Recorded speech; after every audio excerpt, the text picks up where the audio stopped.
สบายดีสบีดายสบายดีเนาะหลายๆคนถามค่อยว่าอยู่เกาหลีใต้นี่นะค่อยเฮ็ดเวียกหยังแต่ละมื้อหน้าเวียกค่อยนี่เป็นประมาณใดสำหรับหลายๆคนที่ว่ายังบ่ทันได้มานะยังอยู่ลาวพุ่นล่ะบางคนอยู่เกาหลีแล้วก็อยากฮู้เนาะหน้าเวียกนี่นะเป็นแนวใดโรงงานค่อยรับคนบ่ว่าซั่นซะเนาะค่อยบอกให้ฮู้เลยว่างานค่อยนี่นะเป็นงานหยาบงานแข็งกินบ่ได้กัดก็บ่ได้แข็งเกิน ที่ใช้เบิ่งเด้อเป็นประมาณใดเด้ออันนี้เนาะจะแข็งบ่แข็งนี่นะเป็นพวกประเภทอลูมิเนียมบ่ทองแดงบ่ประมาณนี้นะเนาะนี่งานแข็งอันนี้มันเป็นพวกอันสำเร็จรูปบ่แล้วแต่ก็เอาไปต่อไปจอดไปเชื่อมใส่กันต่ออีกได้นี่นะอันนี้บ่อนแพ็คอันนี้เป็นนั้นโฮงเก็บเครื่องว่าซั่นซะบ่อนก่อนสิส่งออกหานะนี่มีตัวสั้นตัวยาวตัวน้อยตัวใหญ่สลับซับปนกันไปเนาะเบานักว่าซั่นซะนี่โอ้ยแต่ละเราค่อยเฮ็ดเวียกอยู่โรงงานนี่นะโรงงานที่3แล้วรู้สึกว่าสินค้ามาแบบบ่ตรงแบบบ่ซ้ำกันเลยมาใหม่เรื่อยๆคือแบบตัวนี้นะมันจักยังแหละมาลอกซอกแซก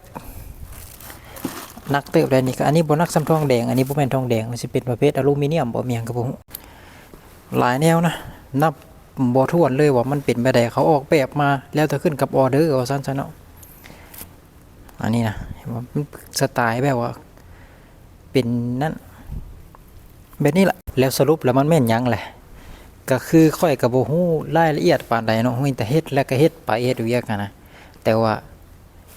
เขาว่าอันนี้มันจะเป็นพวกอะไหล่ไฟฟ้านะบ่ฮู้ว่าสิเอาไปเฮ็ดอยู่ในอันอุตสาหกรรมตัวใดเนาะค่อยกับบ่ฮู้น่าจะเป็นพวกเครื่องบ่หรือว่าแนวใดเนาะสิ้นส่วนการผลิตกระแสไฟฟ้าบ่มีหยังค่อยก็บ่ฮู้คักปานใดเพราะว่าบ่ได้ค่อยบ่ได้เฮ็ดเวียกอยู่อันแผนกนั้นแล้วก็อยู่ในอันแวดวงตัวนั้นเนาะค่อยเฮ็ดเฉพาะแต่พวกนี้พวกเคลือบพวกหยังซี่นะเอามาเคลือบอันคือทองแดงเขามาเคลือบอันน้ำยาเคลือบอันนั้นน่ะ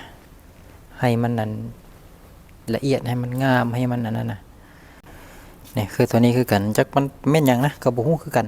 ว่าเขาไปเฮ็ดแบบชิ้นส่วนตัวใดของมันว่าซั่นซะมันก็หลายอันหลายแนวเห็นบ่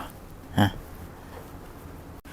คันสิถามว่าหน้าเวียกหน้างานค่อยมันนักบ่สำหรับค่อยนี่งานนักบ่มันก็บ่นักและก็บ่เบาหั่นน่ะสำหรับเวียกสำหรับงานธรรมดาบ่นักสำหรับค่อยนะโรงงานค่อยเฮ็ดอยู่เกาหลีมา3โรงงานแล้ว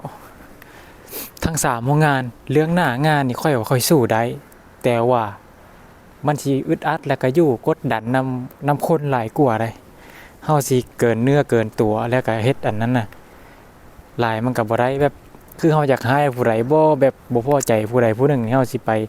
เฮ็ดนิสัยคืออยู่ลาวเฮานี่เฮ็ดบ่ได้เนาะโดยเฉพาะก็คือแบบว่าคือเกาหลีเขาถือเนาะคนใดที่แบบอายุใหญ่อายุหลายกว่าหรือว่าเป็นผู้ใหญ่กว่าเฮาต้องเคารพนับถือเขานะถึงแม้ว่าสิปากหมาด่าเป็นก็แล้วแต่นะ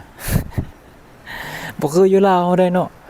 หรือว่าอยู่ไสก็แล้วแต่นะถ้าคนมีจิตสำนึกพอมันสิคิดได้ว่าเฮาต้อง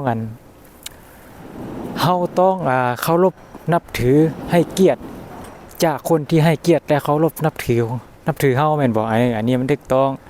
ว่าสิเป็นเด็กน้อยผู้ใหญ่ว่าถ้ายิงปลายตีนเฮายิงฟ้าตีนเฮาไปซี่นะข่มเพิ่นย่อโตข่มเฮาไปอยู่ไปนี่มันก็บ่ได้แม่นแล้วว่าแต่นี่เฮาก็ย่อมไปเนาะขอเพียงได้เงินเขานะกับอยู่ๆไปซั่นแหละสำซาอยู่แบบสำซาเข้าใจเขาว่าสำซาบ่นะก็อยู่ไปเนาะ